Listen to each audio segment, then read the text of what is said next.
Shalom, semangat pagi. Hari ini saya ingin berbagi satu kisah. Jadi sepanjang minggu ini kami ada ibadah 10 hari berdoa yang diadakan setiap malam dan itu menggunakan aplikasi Zoom online. Yang menarik adalah kemarin malam ketika saya sudah masuk di room Zoom online itu, sementara ibadah berlangsung, saya memiliki pertentangan dalam hati pikiran saya. Jadi kalau kita gunakan aplikasi ini, kita diberi pilihan. Kita bisa nyalakan kamera agar video kita nampak saat itu di dalam ibadah itu, ataupun kita bisa memilih untuk tidak menampakkan muka atau kamera tidak tampak.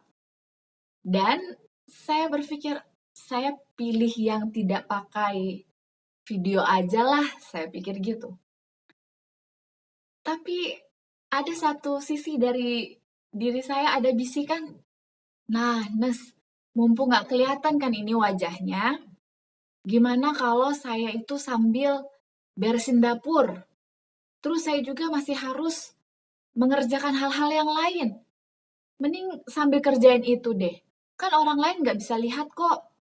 Tapi di sisi yang lain, ada bisikan seperti ini, Nes, ini kan lagi ibadah. Walaupun kamu tidak menunjukkan wajahmu di situ, kamu harus tetap diam dan ikuti ibadah itu dengan baik. Jangan dengarkan bisikan untuk mengerjakan hal-hal yang lain sementara ibadah. Saya menimbang-nimbang, aduh gimana ya? Di satu sisi ada banyak kerjaan yang menumpuk, di sisi lain, masa kamu nggak bisa tenang dalam menyelesaikan ibadah yang hanya kurang lebih 1 jam saja? Puji Tuhan, kemarin malam saya memilih untuk duduk diam, mengikuti ibadah itu dari awal hingga akhir. Saya bersyukur saya masih ditegur Tuhan. Saya bersyukur saya masih bisa membuat satu pilihan yang benar. Walaupun mungkin saya tidak dilihat orang saat ibadah itu, tapi saya tahu bahwa Tuhan sementara melihat saya dengan jelas apa saja yang saya lakukan ketika ibadah. Dan saya pun belajar, saya harus lebih hormat lagi, baik itu dilihat atau tidak oleh manusia. Tapi saya percaya, ketika kita terus membuat pilihan yang terbaik dengan bantuan Tuhan, maka pilihan kita akan berada di jalan yang benar sesuai dengan yang Tuhan inginkan. Baiklah, judul bacaan renungan pagi kita hari ini tanggal 16 Januari ialah kalau kita berdosa, Ia memohonkan perkara kita di surga. Dengan ayat intinya yang tertulis di dalam 1 Yohanes 2 ayatnya yang pertama.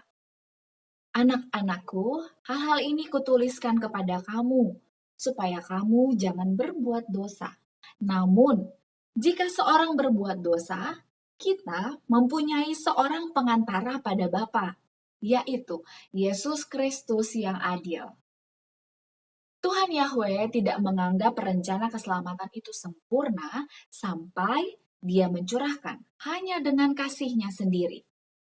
Oleh penentuannya, Ia telah menempatkan pada mezbahnya seorang pengacara yang dipakaikan dengan sifat kita.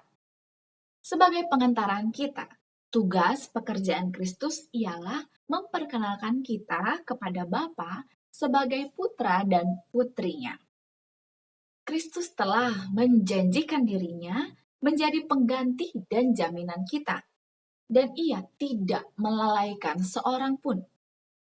Ada persediaan penurutan sempurna yang tidak pernah habis berasal dari penurutannya. Di surga, jasa-jasanya, penyangkalan diri, dan pengorbanan dirinya dihargai sebagai dupa yang akan dipersembahkan bersama-sama dengan permintaan doa umatnya. Ketika doa orang berdosa yang tulus dan rendah hati naik kepada tata Allah, Kristus mencampurkan dengan doa itu jasa-jasa penurutannya yang sempurna itu. Segala doa kita diharumkan oleh dupa ini. Kristus telah menjanjikan dirinya untuk mengantarai demi kepentingan kita. dan Bapa selamanya mendengar anaknya. Ini adalah misteri keilahian, bahwa Kristus mengambil sifat manusia dan oleh suatu kehidupan yang hina, meninggikan manusia dalam derajat moral yang seimbang dengan Allah, bahwa ia harus membawa sifat yang diambilnya itu kepada tahta Allah, dan di sana menghadapkan anak-anaknya kepada Bapa, supaya kepada mereka dianugerahi suatu kehormatan yang melebihi kehormatan yang dianugerahkan kepada malaikat-malaikat. Inilah keheranan bagi alam semesta semawi, misteri yang kedalamnya malaikat-malaikat rindu melihat. Inilah kasih yang menghancurkan hati orang berdosa. Dia yang tidak dapat melihat manusia terjerumus kepada kebinasaan tanpa membiarkan jiwanya kepada kematian untuk menyelamatkan mereka dari kemusnahan yang kekal, akan memandang dengan rasa iba dan belas kasihan atas tiap-tiap jiwa yang menyadari bahwa ia tidak dapat menyelamatkan dirinya. Kristuslah pengacaramu. Dalam pengakuan yang kuat dan sepenuh hati akan kasih Allah, peganglah tangan Kristus. Dan pegang kuat-kuat. Tangannya memegang engkau jauh lebih kuat daripada yang engkau dapat lakukan ketika memegang tangannya. Aplikasinya hari ini, ketika kita berdosa, Tuhan dengan segala upayanya akan menjadi pengantara kita baginya. Hari ini mari kita melihat dosa-dosa apa saja, baik dosa hari ini maupun dosa masa lalu yang sudah kita lakukan.